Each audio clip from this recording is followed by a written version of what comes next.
The attack on Nigel Farage by former Newsnight presenter Emily Maitlis has revealed the true face of the BBC, Conservative MPs have claimed. Emily Maitlis' sneering attack on Nigel Farage over him losing his bank account for political reasons has been lambasted by Conservative MPs who claim she represents the true face of the BBC. The former Newsnight presenter left the BBC with her now co-host Jon Sopel for the Newsagent's podcast to be freed up to speak her mind on political issues. But a number of Conservative MPs believe her woke opinions actually reveal the true level of bias at the BBC, which she is now able to reveal publicly because she no longer works for them. In her latest rant about Mr. Farage being cancelled by his bank coots, Maitlis said, "I think the one thing we have learnt from all of this is how to whip up a populist storm." She later added, "This isn't a public utility, it is not electricity, it is a posh private bank, it's in the name."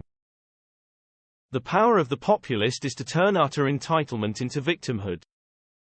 Before she left the BBC, Maitlis was reprimanded and forced to miss a show on Newsnight when he monologue breached impartiality in 2020. Then in 2021 she is reprimanded again for sharing an anti-Tory tweet, breaching the corporation's guidelines.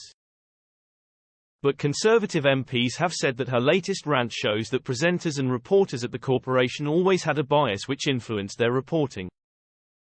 Stoke North MP Jonathan Gullis said, "It is very disappointing to see Emily Maitlis brush aside the serious breach of confidentiality by Dame Alison Rose, and instead show a sneering attitude towards Nigel Farage, all because of his party politics. You think she would have learned after her colleague Jon Sopel got egg on his face over this very issue. What we do see are high-profile former BBC presenters displaying the biased attitude we all believe exists within the BBC still today, undermining its own integrity, and therefore making it ever more likely that, I hope, we will see the scrapping of the BBC licence fee." Dudley North MP Marco Longhi said, "People's clear impression of several BBC broadcasters, past and present, is that they are not impartial. This came across loud and clear during the coverage of the Brexit referendum.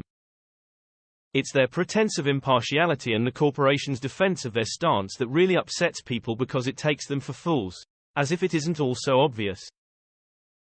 Their subsequent sneering narratives after leaving the BBC serve only to confirm their political bent, and the woke we agree with free speech as long as you agree with us is just as obvious as their politics is." Others though said that Maitlis' sneering comments were no surprise.